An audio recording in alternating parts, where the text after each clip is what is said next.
for this invite, and it's my great pleasure to be present here in Mumbai in this Apollo conclave.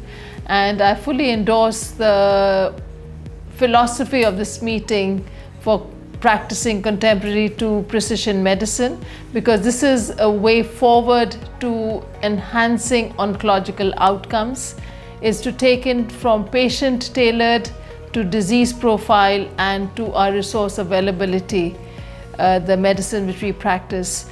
I have been, my area of interest today, or the talk for which I was invited, was fertility preservation in gynecological cancers, which is a way forward, and it is quite important for young women with gynecological cancers who have been unfortunate and have not been able to fulfill their fertility requirements. So to specifically tailor their gynecological cancer treatment according to their unfulfilled fertility goals. And this is about tailoring the surgical management, identifying the correct treatment so that the cancer outcomes is not affected, as well as we are able to make them fulfill their goals. The other area where we do is we focus not only on the disease but also on the patient profile and take into account all aspects of patient ability to tolerate different kinds of treatments. This goes a long way in ovarian cancers, where we are using different modalities, surgery as well as chemotherapy, in different regimes, so that if the patients come in with advanced cancers, we try to treat them initially with chemotherapy, build them up, improve their nutritional status, so that subsequently they are subjected to major surgery and they can tolerate major surgical excisions, and it improves the overall outcome of disease. So it is quite important from this contemporary to precision medicines, which is patient tailored, to improve the outcomes. I think the clinical trials which we are in UK, basically these are multicentric trials.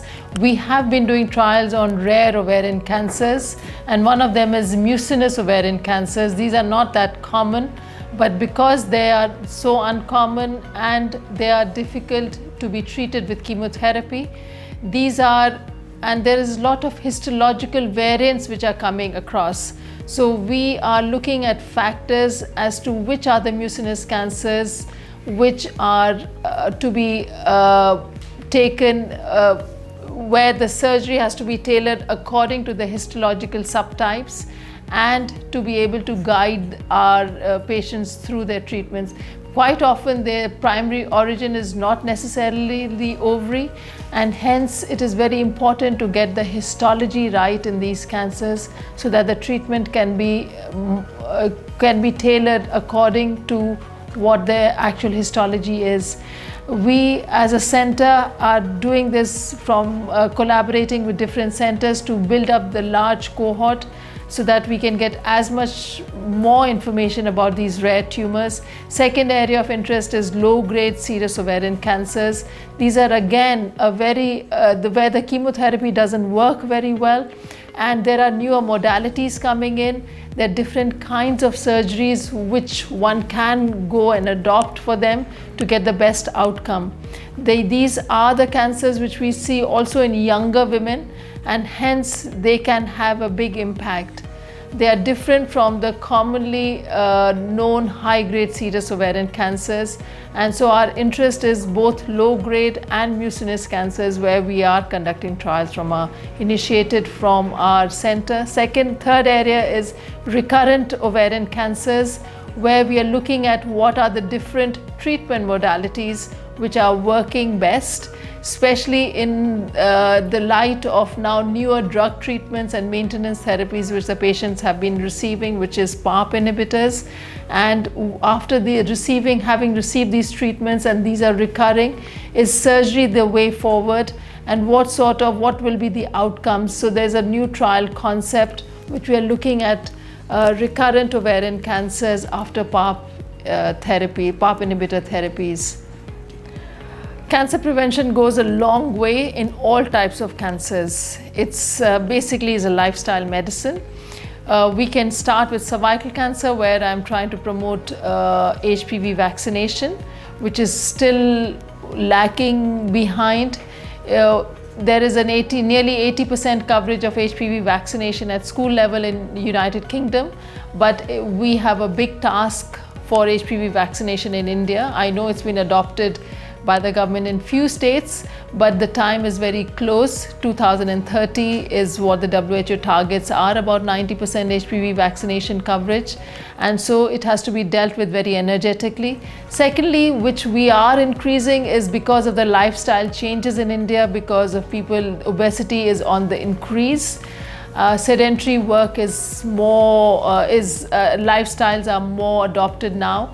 Endometrial cancer is on the rise, with rise in type 2 diabetes, and hence the community awareness for endometrial cancers and its prevention has to be taken in seriously. And third area is, of course, ovarian cancers. Ovarian cancers are 20 to 25% are genetic, and having genetic clinics where we can identify a selected group of patients where they can, if there is a strong family history, where they can be screened, and screening investigations can be started, or preventative surgeries can be performed to reduce the risk of development of ovarian cancers in this high risk family cohort groups having genetic predisposition to ovarian cancers.